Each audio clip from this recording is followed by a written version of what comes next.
ഞാനിവിടെ രാഹുൽ ഗാന്ധിയെ അഭിനന്ദിക്കുവാനാണ് ആഗ്രഹിക്കുന്നത്. കാരണം അദ്ദേഹം ഒരുപാട് തെറ്റുകളും മറ്റ് മണ്ടത്തരങ്ങളുമൊക്കെയാണ് വിളിച്ചു പറഞ്ഞതെങ്കിലും അദ്ദേഹത്തിൻ്റെ ഇത്തരത്തിലുള്ള ഇടപെടൽ കാരണം നമുക്ക് ഇന്ന് സാധാരണ ജനങ്ങൾക്ക് പോലും, ജെൻസി മാത്രമല്ല, എത്രയോ പ്രായം ചെന്നവർ തൊട്ട് മധ്യവയസ്കർ തൊട്ട് ഇന്ന് ഇന്ത്യയുടെ ഒരു വലിയ ക്രോസ് സെക്ഷന് തന്നെ ഇലക്ഷൻ കമ്മീഷൻ എങ്ങനെയാണ് പ്രവർത്തിക്കുന്നത് എന്നതിനെക്കുറിച്ച് കൂടുതൽ വ്യക്തമായ ധാരണ ഉണ്ടായിരിക്കുകയാണ്. ഇപ്പോൾ തന്നെ ഫോം 7 വഴി എങ്ങനെയാണ് നമുക്ക് അല്ല ബിജു, ഞാൻ പറഞ്ഞതിലെ കോൺസ്പിറസി തിയറി എന്താണെന്ന് ചർച്ച ചെയ്യാം.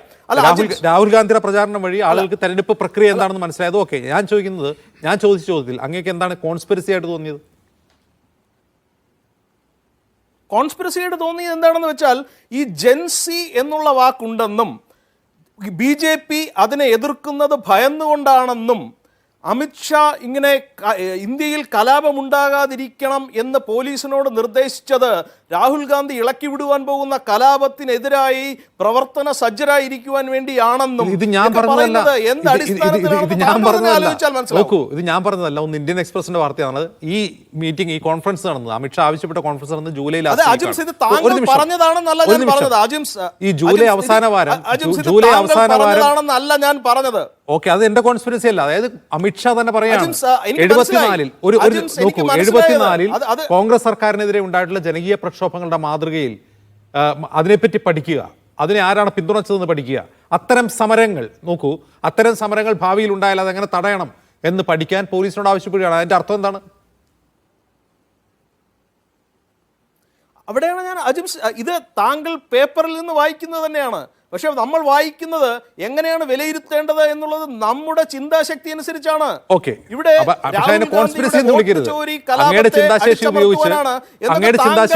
അങ്ങ് വിലയിരുത്തുക, പക്ഷേ മറ്റൊരു രീതിയിൽ ചിന്തിക്കുന്ന ആൾക്കാരെ കോൺസ്പിറസി എന്ന് വിളിക്കുന്നത്. ഇപ്പൊ താങ്കൾ വീണ്ടും ഇടപെടുകയാണ്. താങ്കളുടെ ചോദ്യം എനിക്ക് മനസ്സിലായി. ഞാൻ പറയുന്നത് വളരെ വ്യക്തമാണ്. 1, 2, 3 കൂടെ കൂട്ടിച്ചേർത്ത് 10 15 താങ്കൾ പറയുന്നത് താങ്കളുടെ ചിന്താശക്തി അനുസരിച്ചായിരിക്കും. സാധാരണ ജനങ്ങൾ അങ്ങനെയല്ല കാണുന്നത്. രാഹുൽ ഗാന്ധി മുന്നോട്ട് വച്ച ഒരുപാട് തെറ്റുകളാണെങ്കിൽ പോലും അത് തിരുത്തി പറയുക വഴി ഇലക്ഷൻ കമ്മീഷൻ ഇന്ന് ജനങ്ങൾക്ക് ഒരുപാട് ബോധവൽക്കരണം നടത്തിയിരിക്കുകയാണ്. ഇന്ന് അബദ്ധത്തിൽ ഒരാൾ വോട്ടേഴ്സ് ലിസ്റ്റിൽ കയറി പറ്റിയാൽ അദ്ദേഹത്തെ പുറത്താക്കുവാനുള്ള നടപടിക്രമങ്ങൾ എന്താണ്? ഫോം 17 ഓൺലൈനായും ഫയൽ ചെയ്യാം, നേരിട്ടും ഫയൽ ചെയ്യാം. അങ്ങനെ ഫയൽ ചെയ്യുകയാണെങ്കിൽ ആ തെറ്റായിട്ടുള്ള ആൾക്ക് അവരുടെ ഭാഗം വിശദീകരിക്കുവാനുള്ള അവസരമുണ്ടായിരിക്കും. എന്നിട്ടേ റിമൂവ് ചെയ്യുകയുള്ളൂ. ഈ 6000-ഓളം ആളുകളെ റിമൂവ് ചെയ്യുന്നത് തെറ്റാണ്. 26,000 പേരെ റിമൂവ് ചെയ്തിട്ടുണ്ട്. അങ്ങനെ ഒരു കേസുണ്ട്. നോക്കൂ ബിജു, നിങ്ങൾ എന്താണ് പറയുന്നത്? കർണാടക ചീഫ് ഇലക്ഷൻ ഓഫീസർ ഇന്നലെ നടത്തിയ വിശദീകരണത്തിൽ തന്നെ പറയുന്നു, ഇങ്ങനെ ശ്രമങ്ങൾ നടന്നിരുന്നു, ഞങ്ങൾ കേസെടുക്കാൻ പറഞ്ഞു. ആ കേസിന്റെ പുറത്താണ് കർണാടക CID ഇത് അന്വേഷിക്കുന്നത്. അത് തെരഞ്ഞെടുപ്പ് കമ്മീഷൻ തന്നെ സമ്മതിച്ച കാര്യമാണ്. അങ്ങനെ സംഭവം നടന്നിട്ടുണ്ട്. റൈറ്റ്. അത് തെരഞ്ഞെടുപ്പ് കമ്മീഷനാണ് അതിന് പരാതി കൊടുത്തതും FIR ഇട്ടതും.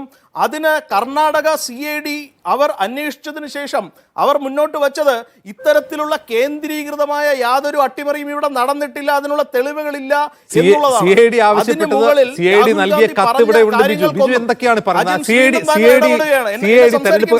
ഒരു നിമിഷം അതിൽ ക്ലാരിറ്റി വരുത്തണം. നമ്മൾ മിസ്ഇൻഫർമേഷൻ നടത്തരുതല്ലോ. CID തെരഞ്ഞെടുപ്പ് കമ്മീഷൻ കൊടുത്ത കത്ത് വരെ ഇന്നലെ പുറത്തു വന്നതാണ്. ആ കത്തിൽ എന്താണ് പറയുന്നത്? ഇത് കേന്ദ്രീകൃതമായി സെൻട്രലൈസ്ഡായി ആളുകളുടെ വോട്ട് ഡിലീറ്റ് ചെയ്തതാണ്. അവരുടെ IP അഡ്രസ്, അതിലുപയോഗിച്ച ഫോൺ നമ്പറുകൾ, അത് സംബന്ധിച്ച വിവരങ്ങൾ തെരഞ്ഞെടുപ്പ് കമ്മീഷൻ ഞങ്ങൾക്ക് തരണം. അതിന് മറുപടി കൊടുത്തിട്ടില്ല എന്നാണ് രാഹുൽ ഗാന്ധി പറഞ്ഞത്. അതെ, അപ്പൊ അവിടെയാണ് കോടതി വഴി ഈ പ്രശ്നങ്ങൾക്ക് പരിഹാരം ഉണ്ടാക്കാമെന്നുള്ളതേ ഉള്ളൂ. കോടതി ചോദിക്കുമ്പോൾ ഈ വിവരങ്ങൾ ഇലക്ഷൻ കമ്മീഷൻ തീർച്ചയായും കൊടുക്കുകയും തന്നെ ചെയ്യും. ഇവിടെ കോൺഗ്രസ് പ്രതി വളരെ കൃത്യമായി പറയുകയുണ്ടായി, ഇലക്ഷൻ കമ്മീഷൻ രാഹുൽ ഗാന്ധിയോട് മാപ്പ് അപേക്ഷിക്കാൻ ആവശ്യപ്പെട്ടു എന്നുള്ളത്. അദ്ദേഹം അത് പല പ്രാവശ്യം എടുത്തു പറയുകയും ഒരുപാട് കണ്ണീർ വാർക്കുകയും ഒക്കെ ചെയ്തു. പക്ഷെ അദ്ദേഹം പറയാതെ പോയ ഒരു കാര്യമുണ്ട്. ഇലക്ഷൻ കമ്മീഷൻ പറഞ്ഞത്, നിങ്ങൾ സത്യവാങ്മൂലം നൽകി ഈ വിവരങ്ങൾ മുന്നോട്ട് വയ്ക്കൂ, അല്ലെങ്കിൽ മാപ്പ് പറയൂ എന്നുള്ളതാണ്. ആ ആദ്യത്തെ കാര്യം ഇഫ് ദെൻ എന്നുള്ളതാണ്. ആ സത്യവാങ്മൂലം നൽകാൻ ആവശ്യപ്പെട്ടുകൊണ്ടുള്ള തെരഞ്ഞെടുപ്പ് കമ്മീഷന്റെ ആവശ്യം തന്നെ നിയമവിരുദ്ധമാണ് എന്ന് മുൻ തെരഞ്ഞെടുപ്പ് കമ്മീഷണർമാർ നിരന്നുവെന്ന് പറഞ്ഞതാണ് മാധ്യമങ്ങളിലൂടെ. അങ്ങ് അത് കേട്ട് കാണും. അങ്ങനെ പറയാൻ പാടില്ല തെരഞ്ഞെടുപ്പ് കമ്മീഷൻ എന്നാണ് മുൻ തെരഞ്ഞെടുപ്പ് കമ്മീഷണർമാർ പറഞ്ഞത്.